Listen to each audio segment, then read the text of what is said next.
Hi, everyone. Um, I would like to post an update to the situation with George Floyd. I do apologize for this, but just know that it wasn't my fault. It wasn't my fault. It was the fault of the media. The media has been circulating some false reports about George Floyd. And I don't know how this started. It was just started as a rumor, and it began to spread, and it got worse and worse.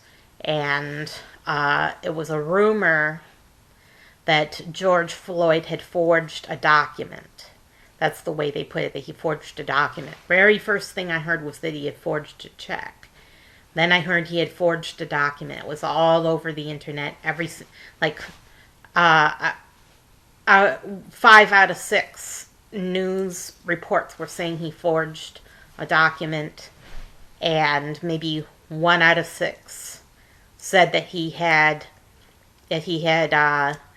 used some fake money, that he had passed a 20 to the cashier that was a fake 20. Well, it turns out that the fake 20 report was correct.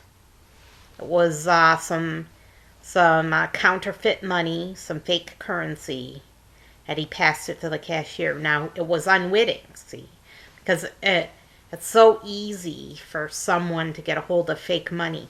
All you have to do is get it from another storekeeper that wasn't careful and didn't check the money in the first place. You get it in your possession, you get the fake 20 in your possession, and then you give it away to pay someone else. That's how it happens. So George Floyd was actually completely innocent. George Floyd was an innocent man. He never forged a check. He never forged a document. He didn't. He didn't do any of those things. It was a fake. It was fake money that he got from somewhere else. Not saying where he got it from. Not saying that he was not necessarily totally innocent, but he got the fake money from somewhere else. And then when the storekeeper came after him, he came outside and said, "This is fake money."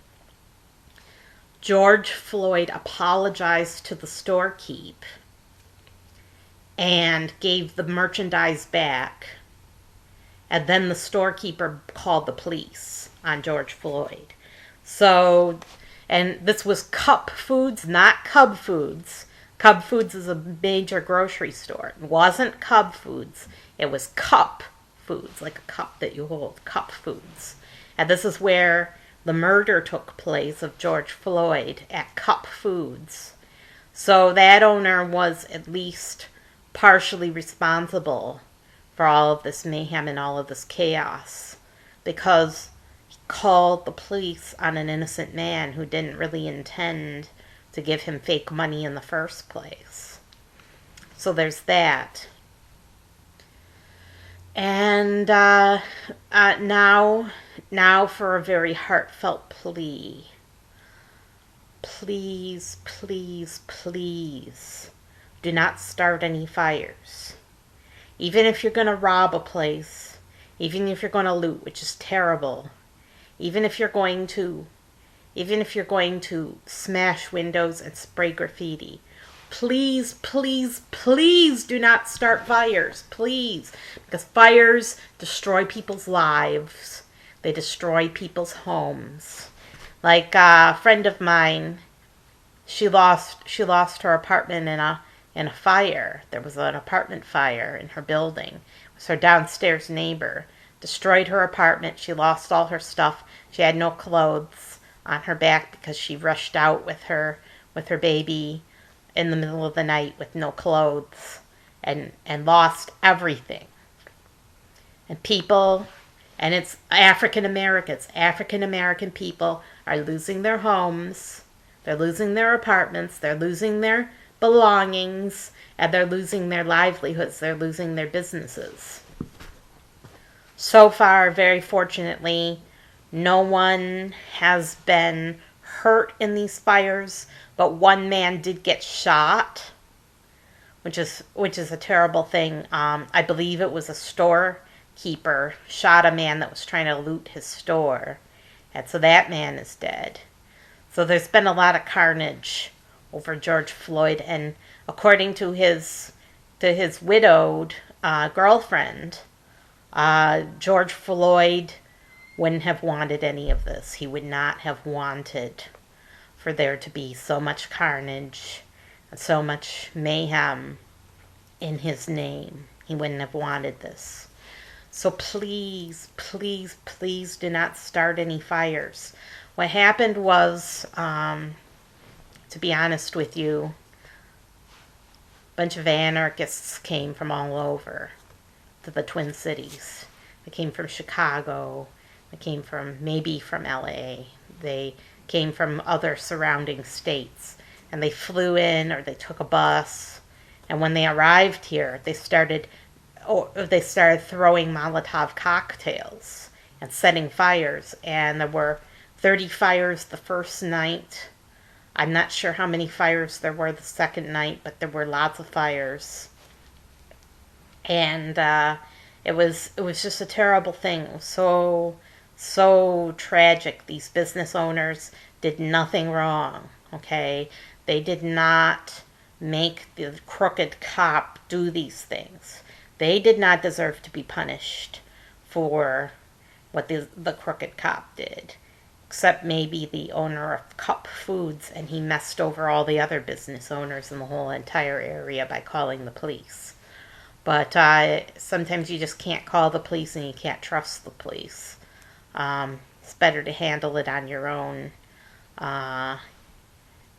It was just a terrible thing. It was so terrible what happened to these business owners.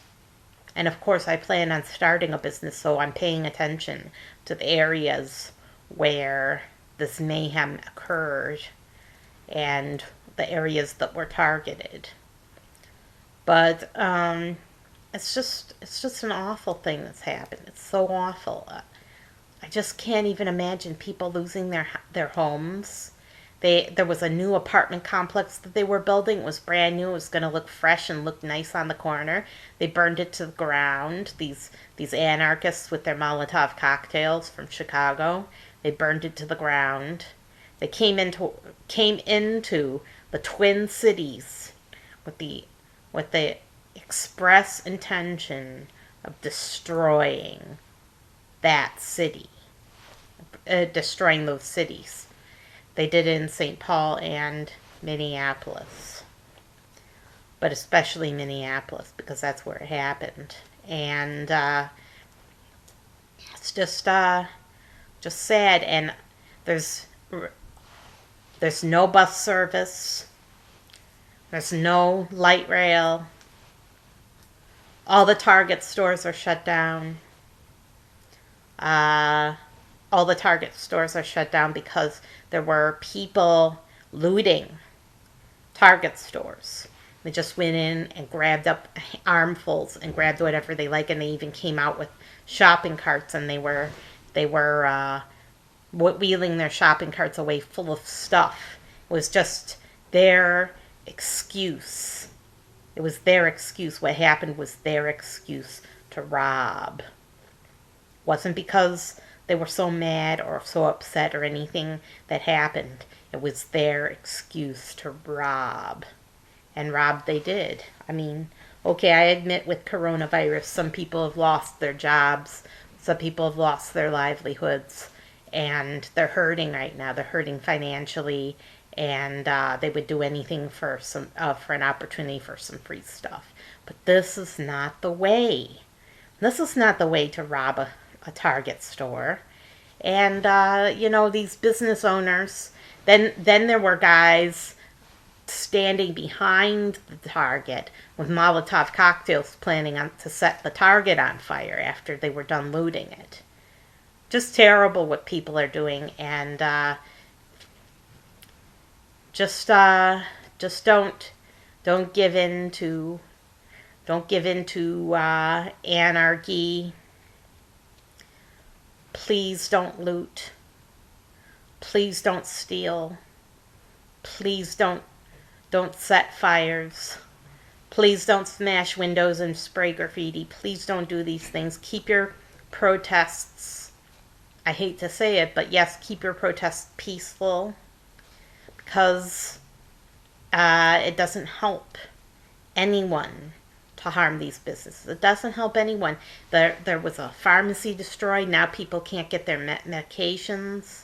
All the records were destroyed for all those people that had their prescriptions at that pharmacy, and all their medication was gone. It's wiped out. It's already been demolished, and the whole world is watching. The world is watching. White people are watching.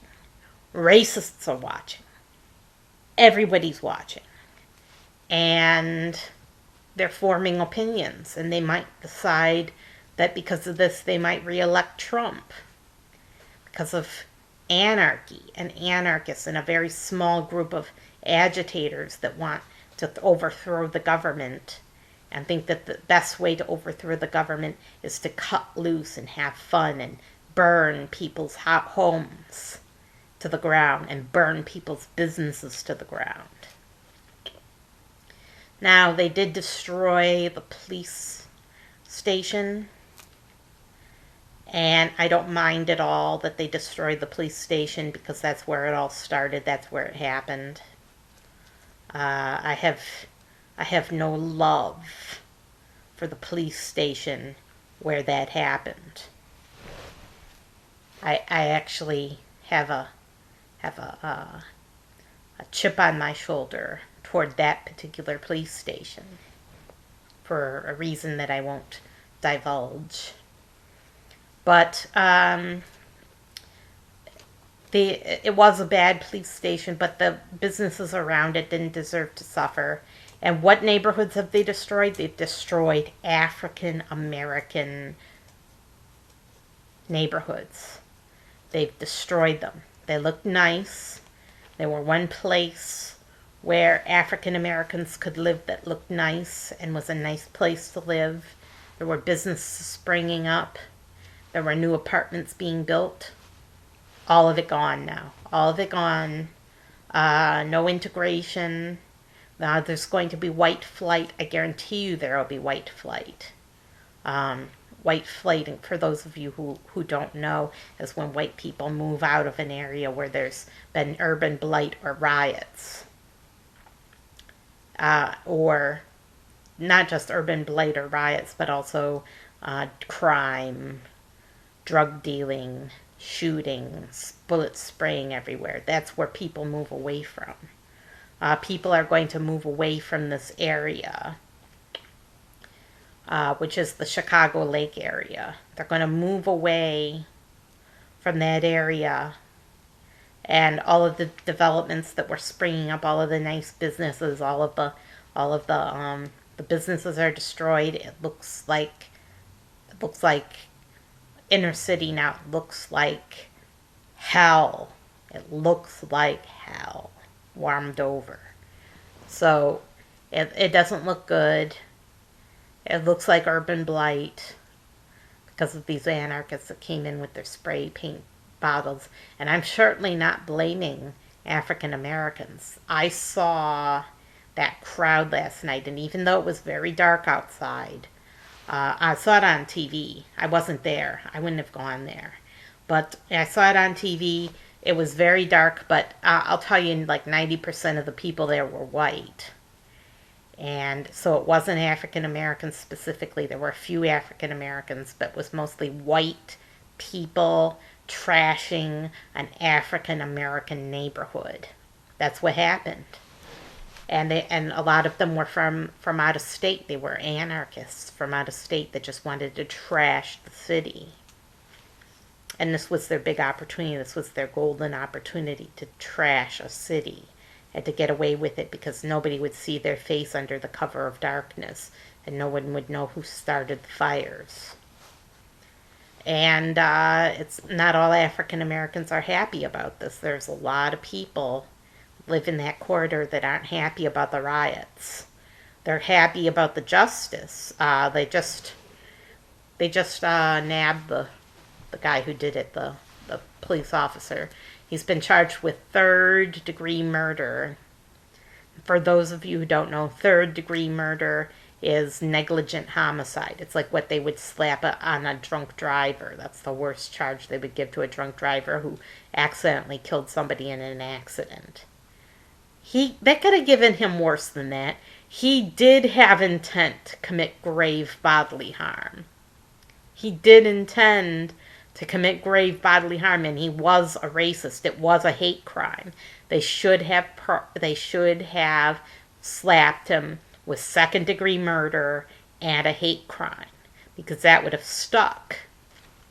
Second-degree murder is when somebody kills in the heat of the moment, but they intend to commit grave bodily harm. They should have slapped him with second-degree, and they should have slapped him with second-degree murder, and they should have charged him with a hate crime. But they didn't do any of that. They charged him with third-degree murder and manslaughter. And I know there's going to be people who aren't happy about this. And I know that there's going to be even worse tonight and the next night and the next night through the weekend. Through this weekend, it's going to be hell. There's not going to be any bus service. There's not going to be any Target stores. There's not going to be any pharmacy for the people of Chicago Lake. They even destroyed a Wendy's, and I've relied on Wendy's before for food. I will admit that I've been to Wendy's before. And I've been to Wendy's since I became a vegan. I ordered French fries and a soft drink from Wendy's because I was passing through and I had nowhere else to wait for a meeting I was going to. So I had to go to Wendy's. There was nowhere else to go. And I had to sit down. So people do depend on Wendy's for food. Poor people depend on Wendy's for fresh food, like salads. Yes, they eat hamburgers and cheeseburgers. And they also eat baked potatoes, which is a great thing that Wendy's has, is baked potatoes. And they eat French fries, and they have soft drinks, and they even have Frosties. So people depend for fresh food on fast food places. Destroyed now. The Wendy's is destroyed. And these businesses are never going to come back. They're going to be empty shells. And then drug dealers are going to move in. And it's going to be crack houses. And it's going to be boarded up. And there's going to be graffiti everywhere. It's going to be hell. And all just because of this one police officer. He blighted the whole city. He blighted the whole city. Can you believe this? He blighted the whole city. But it's not just him. It's the people who are coming in and destroying just because they can. And looting just because they can. They're stealing. The Apple store uptown was completely looted. They took everything, anything that wasn't nailed down they took. And the place was destroyed. They took all the laptops.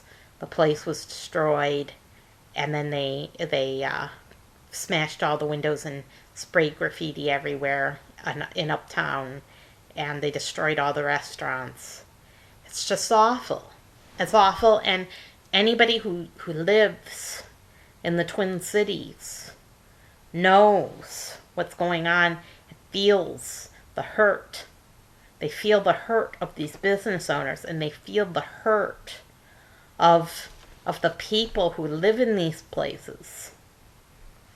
And they're not going to want to go back. They're not going to want to go back uptown. They're not going to want to spend their dollars there or their time there or their money there. So that and they're not going to want to go to Midtown Market. Midtown Market, the windows are all smashed and there's graffiti everywhere. They're not going to want to go back. So these businesses and these small businesses are really going to hurt. They're going to be hurt really bad. And Midtown Market is a wonderful place. It's It's Arabs. There's Africans, not African Americans, Africans. There's Mexicans, Mexican Americans specifically. There's Asians. There's all sorts of wonderful things at Midtown Market, but nobody's going to want to go back there. The people who give them their money, white folks, who come in with their big bucks, will be gone. So a lot of businesses are going to have to shutter. A lot of businesses are going to have to close. Right now, in downtown, at the Government Plaza, there's a huge crowd, mostly white, of protesters of George Floyd's murder, and they're peaceful. They're not causing mayhem or attacking the city hall or anything like that. They're staging a peaceful protest. I think that if they improve the psychological tests, now here's another thing that they should do. All over the whole internet, and if you search for it, you see it, and you see 10 pages of it. The very first 10 search results are ways to fool a psychological test to become a police officer. Ways to fool a psychological test to become a police officer. They tell you how to do it step by step by step. So you can become a police officer no matter who you are or what you believe. They tell you how to fool the test. Don't you think these sites should be taken down in retrospect? And isn't Google partially responsible for promoting these websites? That's their very first page of search results. When you search for police psychological test, the first 10 search results are pages telling you how to fool the test. They need a better test, first of all. A test that actually tests people for racism. And it should be a full battery just for racism and sexism. Full battery just for racism and sexism. Or any ableism, like mentally ill. They should include mentally ill as well.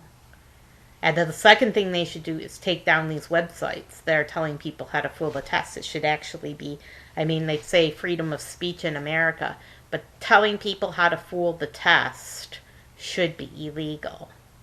It should be illegal. We have other ways that we limit freedom of speech, like we're not allowed to threaten somebody's life. At the very least, they should not be telling people how to fool psychological tests to become a police officer. That should be illegal. So that's it. Understand what's happening and the way that that people feel, especially conservatives who really care about business and small businesses in particular.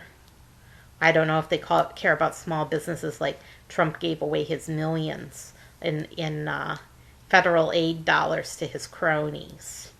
He gave them away to big businesses and not the little businesses. The little businesses got squat. But most conservatives care about small business. And all businesses, but in particular small businesses, because a lot of these conservatives are small business owners. They're not biggies, they're little guys. So they care. Racists haven't changed at all. They haven't changed a bit. And who knows who's going to vote for who in November based upon this new event or what's happening in Minneapolis, St. Paul. Who knows? We don't know. We don't know what's going to happen after what happened in the Twin Cities. There were riots also in LA, but that was sort of small. That was people moving onto an expressway, but it wasn't like in the Twin Cities.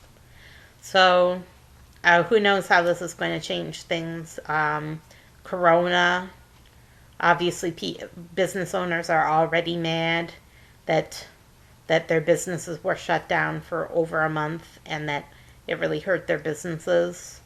So business owners are really mad, and if any of them are swing voters, they're going to swing right. They're not going to swing left, they're going to swing right. So that could very well affect the vote, at least in Minnesota. I don't know if it'll sway people in other states. It might sway conservative-leaning people in other states that might have voted for Biden. They might vote for Trump instead. And everybody's mad about having to stay home and wear masks. Everyone's mad about social distancing because it's still hurting the small businesses because they can only take a quarter of the customers, right?